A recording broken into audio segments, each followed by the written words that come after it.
What's going on, people? We are Tottenham TV here, back with another player ratings video. A bit of a happier one this time. Hey. Spurs have made it through to the quarterfinals of the Champions League by beating Dortmund by 1-0. Into the quarterfinals of the Champions League. First North London team to do it since Spurs back in 2011. So, alright, let's get straight into the player ratings. We start with the big one, Hugo Lloris. We gave him a 10. I don't know, put some graphics up there. Make some celebrations. What a performance. Following up his penalty save against Aubameyang in the 90th minute against Arsenal, he follows up with an absolutely amazing performance in Dortmund, keeping it a 0-0 pretty much for the whole of the first half. It was pretty much a Dortmund against Lloris battle, wasn't it? Exactly. Everyone likes to go on about the yellow wall, but the white wall did its job this week. The French wall. French wall. That's what it was all about. That save, I think the best save was probably that one from Götze. Tipping it around the post. I'm not sure how he even got to that. Yeah, but there were so many moments where you rush out, get the ball, mad save. He was just absolutely sensational, and I can't fault him one bit. Yeah, and the fact of the matter is we got a clean sheet. He killed, because we got that. He allowed us kind of that confidence to go out in the second half and get that goal to kill the game. And I thought he was absolutely sensational. Maybe a few of the saves were a bit routine, but I thought a few of them as well were extremely impressive. And I think he clean sheet, loads of saves. What more can you say? That's goalkeeper of the round as well. He got team of the week for the Champions League. Fully deserved. 100%. Hopefully more of that from Hugo. Good response to the performance against Chelsea. Exactly. Let's move on to Ben Davies. We gave him an 8. I don't think I've ever given Ben Davies such a high rating, not in recent times anyway. I've dug him out a lot in recent times, especially this season and back in the last season maybe. But I thought he was absolutely sensational, nullifying Jadon Sancho and the Dortmund right-hand side of their attack. And yeah, he was getting up and down, defensively sound. And I thought it was a really good performance for him. Yeah, completely agree. I thought it was a solid performance from Ben Davies. Can't complain, as you say. Sancho was kept fairly quiet, so nothing more. I mean, player of his quality, not getting too much of the ball, he's doing a good job. 100%. All right, Jan Vertonghen, we gave him a 9. Another another fantastic performance, marshalling that defence from Jan Vertonghen. All started with that unbelievable tackle on Royce, about 10 minutes into the game. I thought how the hell did he get that? How? I don't know. He gets there. He's about a few yards behind Royce, somehow gets there and wraps his foot around the ball, and the ball moves in the opposite direction. I don't know how he does that. Unbelievable defending from Jan. Set the tone for the game for him, and I thought throughout the 90 minutes he was one of our more impressive defenders. If Dortmund score that goal, it's really backs to the wall jobs for Spurs for the rest of the game pretty much. Dortmund go 1-0 up there, then it was a really tough game for Spurs. But that amazing challenge from Jan Vertonghen, amazing saves from Hugo Lloris, and got our foot over the line. Exactly. There we go. Gave him a 9. I thought it was absolutely brilliant. Moving on to Toby Alderweireld, we gave him an 8. Another sensational performance from him. There's not many moments I can actually remember from Toby Alderweireld. I just remember him just kind of blocking loads of shots and just last-ditch challenges, and I thought he was just sensational yet again. He's just putting in his performances after performances this season. Yeah. Toby Alderweireld. I thought him alongside Jan Vertonghen they found it very hard to breach the defence. I know Hugo had to make a few saves, but we made it slightly. Once we got that goal, it was easy. Does it? We kind of eased the game out. Toby, I thought, was big part of that defence, and it was not too many standout moments like the Jan Vertonghen tackle, but I thought he quietly went about his job pretty well. 100%.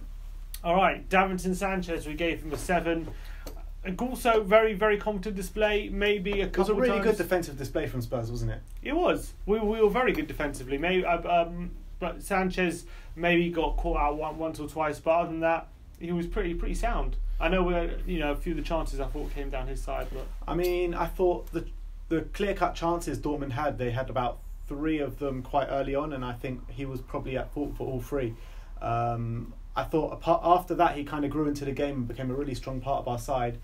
When he did kind of make those mistakes, there was Toby and Jan were always there to mop up for him, so it didn't matter too much. But Davinson Sanchez, I think he's growing as a player and he's getting better. I remember one moment he was up against Paco Alcacer, who brought the ball down and nearly scored, and he kind of got caught out in that moment. That moment when Jan Vertonghen made that challenge, it kind of bounced off Sanchez as well just before then. So a couple of moments, but other than that, I think him, as we said before, him, Toby and Jan together, it's done well for us. Yep. They're always good together when we play as a three. Especially in the Champions League. I think, as we said, Sanchez, I think, is better in a three in that way. So, all right, Serge Aurier, we gave him an 8. Another impressive performance from Aurier in the Champions League. We've said that a few times. The first leg he was brilliant. He got that assist for the Vertonghen goal. And again, I thought this time another very good performance. I know Royce gave him quite a fairly bit of trouble early on, but that was more because he was drifting to central areas than because he was kind of giving Royce Aurier a tough time on the wing. But I thought again, very defensively sound performance, no screw ups, no head farts, none of that. I thought it was a performance that shows Aurier can sometimes have his head screwed on. Look, I've been banging on that I want Aurier to have a long extended run in the team over Trippier. It's no secret to what I feel about Trippier. But then again, you've got to look at Aurier's bad performances as well, because he's put in his fair share of them. Burnley. His fair share of them, let's be honest. But in this game, he was absolutely sensational, I thought. Getting up and down, defensive job on point, attacking job on point. Just a really good performance from him. Yeah, I mean, I think in the Champions League anyway, I think he has to be our number one right back, for sure. Let's move on to Harry Winks. We gave him a 6. It wasn't such a great performance from Winks, but you got a feel from him a bit, coming back from injury. And then he got a bit injured in the game as well, as he's the late fitness test for Southampton. But he was trying to keep the ball moving the whole time, but I felt it was a bit tough for him. Yeah, I felt like the Dortmund midfield played very well, especially that first half. But Julian Weigl I like the way he plays, and I think he got overrun a bit. Obviously, also Sissoko helped him out, but I felt like he's at his best when we're in possession, isn't he? He's at his best when we're dominating the game. He's dictating the play, and when we were under the cosh for so much of the game. We had so little possession. We had like 20%, 25% possession or something like that. So that's he did a job for us, but that's not really where he shines. So it was a bit of a different kind of game for Winksy. That's why he didn't get such a high rating this time. But he wasn't a liability or anything by any stretch. Just wasn't his kind of game. 100%. All right, Moussa Sissoko, we gave him an 8. Another unbelievable performance from Moussa Sissoko. He's really starting to lead this team, I think, now. He's really starting to become one of our main players, our main assets in the team. And it's unbelievable to be saying this. But again, he was absolutely everywhere. Not one blade of grass wasn't covered by Moussa Sissoko, forward and backwards. We could just take clips out of our previous player ratings and just put them in. Literally, for Sissoko every week. I mean, you saw, what was that? It must have been about 20 minutes to go. He has that surging run going forward, played in by Aurier, nearly winning a penalty. He played the pass as well, let's not forget, for Harry Kane's goal. Really nice through ball as well, really well weighted. A part of his game which no one talks about, but it was a lovely pass. Took the Dortmund midfield and defence all by surprise. Yeah, and again, he had to really dig deep when we were under the cosh in that first half, when we were getting outplayed at times. But he really got stuck in, and he was absolutely fantastic. The guy is just like an express train, isn't he? Yeah, he does not stop. It just really doesn't stop, and I'm so happy that he's putting in these performances at the moment, because he just deserves it. He deserves it. Moving on to Christian Eriksen, we gave him a 6. Still not the Christian Eriksen we know and love, but I think it was a better performance as to previous weeks. He was non-stop running. Let's be honest. He was did not stop the whole game. Always trying to make things happen. It just wasn't really coming off for him. He had that through ball. Pretty much the only point of attacking he had in the game was that through ball to Son, where he nearly scored. It was a nice ball, but might have been offside anyway. But again, as a bit like Winksy, Eriksen's at his best when we're dominating the game, where we have possession. We're 25% possession. He had very little chance to kind of influence the game. In that first half, we had 30% possession. Exactly. I think over the game it was only 25%. 25? I think so. Wow. Yeah, I think Dortmund had 75%. So it was tough for him. It was tough for all our attacking players. They all had to put in a shift in this game. I think they know how important the Champions League is, not to concede early goals, stupid goals. I think they all kind of dug in deep, and I thought Eriksen was definitely a big part of that. He tracked back. That's something he offers over someone like Mesut Ozil and all these other playmakers who kind of don't have the work ethic off the ball that Eriksen does. But his main attributes are attacking wise, and he didn't have much of a chance. With 25% possession, he just didn't have enough of the ball to really influence the game, apart from that one through ball. Yeah, but he just did not stop running the whole game, and that's what I love about Christian Eriksen. All right. Moving on to Heung-min Son, we gave him a 6 as well. Again, he was a bit anonymous, to be fair. He had that, as I previously mentioned, that one-on-one where Eriksen put him through, which I think it was a foul. If it wasn't offside, they could have said it was offside. But he was pushed in the back, I thought, by the Dortmund defence. I'm not sure what moment you were talking about. I think I've had too many drinks. Son went through one-on-one, and he kind of went for it with the outside of his foot, but got it wrong. But if you look on the replay, he was pushed in the back. So I actually thought it was a foul. Either he was offside, or the Dortmund guy kind of got all lucky to get away with that. Other than that, he just didn't. He again, like a bit like Eriksen, with so little possession of the ball to really influence the game. It was tough for him out there. But again, he was kind of tracking back. We moved him halfway through the first half into a left wing position when he was playing up front to cover, either to get more defensive cover, because we were kind of getting outrun in the wide areas. So Poch, was a good move from Pochettino there, and it was a good. It was well played from Son, listening to the instructions and being a part of the clean sheet. Yeah, definitely. Let's move on to Harry Kane. We gave him an 8. Another great performance from Harry Kane since he's been back from injury. This is probably the best of the lot, I think, since he's been back. His hold-up play was absolutely second to none. How many times did we get it up to Harry Kane? He just held up the ball for the runners. And that goal, how he took it so well. One chance, one goal, clinical, 100% conversion rate. Absolutely sensational finish, won us the game. And what more can I say about Harry Kane? I thought it was brilliant. It's about time Spurs started showing this kind of ruthless streak that we've been crying out for, for a long time. It killed the game. Obviously after that goal, they needed 5. So that was pretty much never going to happen after that point. And how many times have we seen Spurs put in a Dortmund performance like that happened? On Tuesday. Well, we control the game, control the possession, and lose 1-0. Exactly. Or lose. Somewhere, the other team get one chance, score a goal, and and that's it. Like that Man U game this season springs to mind. Exactly, pretty much very, very similar. So, I think credit to the team, credit to Kane for taking that chance. It shows what a clinical striker he is. One chance, one goal. Just it wasn't an easy finish by any stretch of the imagination, but a really powerful, good finish past the keeper. Sent all the Spurs fans into delirium. I had absolutely beer covered everywhere. in beer. If you watched the vlog, and I got some other poor stuff covered in beer. But yeah, you went behind, I went in front. But there you go. But yeah, Harry Kane with the match-winning moment, now becoming our top goal scorer ever in Europe, which is a great achievement for him. And he keeps going from strength to strength, doesn't he? 23 goals now this season. It was still a few months to go. So how many do you reckon he'll end up with? What, Premier League or total? Total. He's on 23 total. 23 total. I back him to get 30. At least 30. Surely. Yeah, at least 35. It'll be a stretch. 12 goals. We'll see how far we get in the Champions League. We should go Kane bingo. How many goals are we gonna get?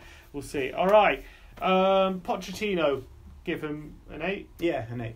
I thought Pochettino managed the game really well. Subs came on in good time. I thought the game plan worked to perfection, really. Well, I thought there was actually some good in-game management, which from Pochettino in this game, which was he gets criticised for having a lack of. But I felt like he realised early on in the game that having the 2 up front, we were kind of getting overrun in the midfield, and that he decided to drop Son a bit deep onto the left wing position to kind of help cover on the fullback in the midfield, help beef up the midfield so we're not getting so outplayed and passed around. Because Dortmund, let's be honest, like you said, the game plan was going to perfection, but Dortmund could have had a couple of goals easily in that first half an hour, and if it wasn't for that change to kind of stem the tide, then it could maybe they would have gone on to get that first goal or second goal. So you got to give Pochettino credit for changing it when he did, and changing it early enough that it wasn't too damaging. And yeah, I thought the players he used were pretty spot on. You got to give him credit for that. I mean, game plan worked in perfection in terms of we sat back, we kept it tight.